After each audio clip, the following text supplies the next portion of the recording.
নিপীড়নমূলক একটা আইন, যেই আইনের মাধ্যমে যে কেউ যে কোনো ইস্যুতে ইচ্ছে হলেই গিয়ে মামলা করতে পারে, থানাতেও সেই মামলা নিয়ে নেয় এবং তারপর গ্রেফতারও হয়ে যায়, তারপর জামিনেরও কোনো ব্যবস্থা নাই, জামিন ছাড়া তাকে জেল হাজতে প্রেরণ করা হয়। আমরা ডিজিটাল নিরাপত্তা আইন কি সেটা সবাই এতদিনে বুঝে ফেলেছি।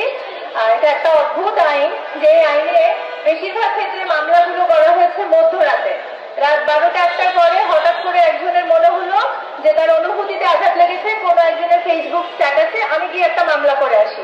তো দেখা গেল তারপর সে রাত 12টা-1টার সময় মামলা করতে গেল, থানাতেও সে পেয়ে গেল, অন্য কোনো কাজে পুলিশ পাওয়া যায় না। কিন্তু ডিজিটাল নিরাপত্তা আইনে মামলা করার সময় রাত 2টা-2:30টার সময় পুলিশ উপস্থিত থাকে, ধুমধাম করে মামলা হয়ে যায় এবং তারা দল বেঁধে যার বিরুদ্ধে মামলা করা হয়, অভিযোগ সত্য কি মিথ্যা, অভিযোগের মেরিট আছে কিনা সেগুলো না দেখেই দেখা গেল যে একজন লোককে তারা গিয়ে গ্রেফতার করে নিয়ে আসে। এবং এটা এমন একটা আইন, এত নিপীড়নমূলক একটা আইন, যেই আইনের মাধ্যমে যে কেউ যে কোনো ইস্যুতে ইচ্ছে হলেই গিয়ে মামলা করতে পারে, থানাতেও সেই মামলা নিয়ে নেয় এবং তারপর গ্রেফতারও হয়ে যায়, তারপর জামিনেরও কোনো ব্যবস্থা নাই, জামিন ছাড়া তাকে জেল হাজতে প্রেরণ করা হয় এবং তারপর সে জেলে মাসের পর মাস পড়ে থাকে। সে আসলে দোষী, সে আদৌ কোনো অন্যায় করেছে কি করে নাই, তার আসলে দোষটা কি সেটা জানার আগেই তার দেখা যায় মাসের পর মাস তাকে জেলে থাকতে হচ্ছে।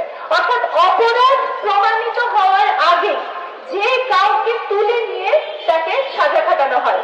এইটা হচ্ছে এইরকম একটা অদ্ভুত একটা আইন হচ্ছে ডিজিটাল নিরাপত্তা আইন।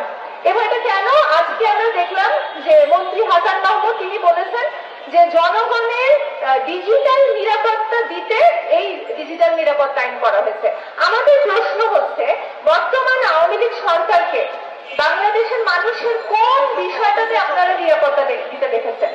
তাদের জনগণের নিরাপত্তা নিয়ে এত মাথা ব্যথা, কোন জিনিসটার নিরাপত্তা তারা এতদিন দিতে পেরেছেন? তারা কি ভাত কাপড়ের নিরাপত্তা দিতে পেরেছেন? পারেন নাই। শ্রমিকের মজুরি নিরাপত্তা দিতে পেরেছেন? পারেন নাই।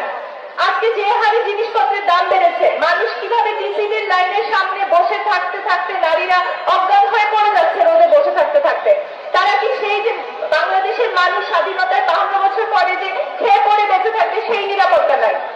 বাংলাদেশের মানুষ আজকে শ্রমজীবী মানুষ তার সন্তানটাকে স্কুলে পাঠাবে,